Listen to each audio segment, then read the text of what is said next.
Les missions secrètes de Léo. Par Jennifer, Léo était au beau milieu d'une mission vitale.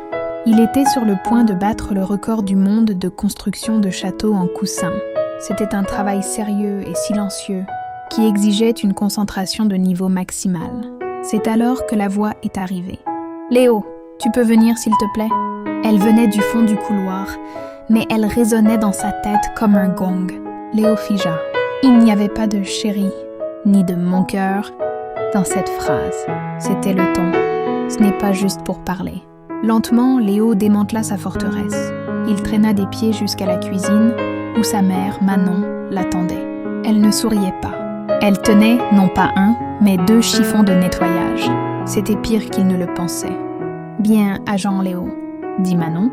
« Votre première mission est l'Arctique. » L'Arctique était le réfrigérateur.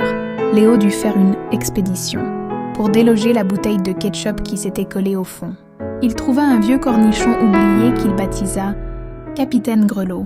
20 minutes plus tard, l'Arctique était sécurisé. Léo essuya une goutte de moutarde de son nez. « Mission accomplie ?» demanda-t-il haletant. Manon sourit finalement, mais c'était un sourire qui en savait long. Maintenant, pour la mission monstre chaussette, Manon désigna le panier à linge. Léo y jeta un œil. C'était une montagne de chaussettes dépareillées, tristes et solitaires.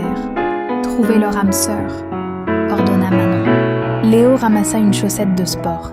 Celle-là, c'est Sacha la fugueuse. Elle est partie faire une course autour du monde sans prévenir sa partenaire. Il ramassa une chaussette noire à trous. Et ça, c'est Capitaine Mystère. Elle a été mangée par une bête du sèche-linge.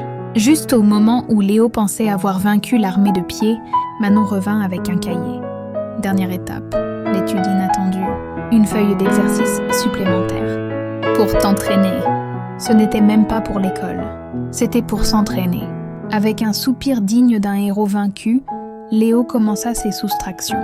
Il résolut l'énigme du champ de maïs mathématique et le problème des 5 lapins qui courent. Quand il eut terminé, il s'écroula sur le canapé. Manon arriva avec 2 verres de limonade et un grand bol de pop-corn. Mission terminée, agent Léo. Excellent travail. Léo prit une poignée de pop-corn, croqua et sourit. Les missions étaient dures, mais le pop-corn du succès était la meilleure des récompenses.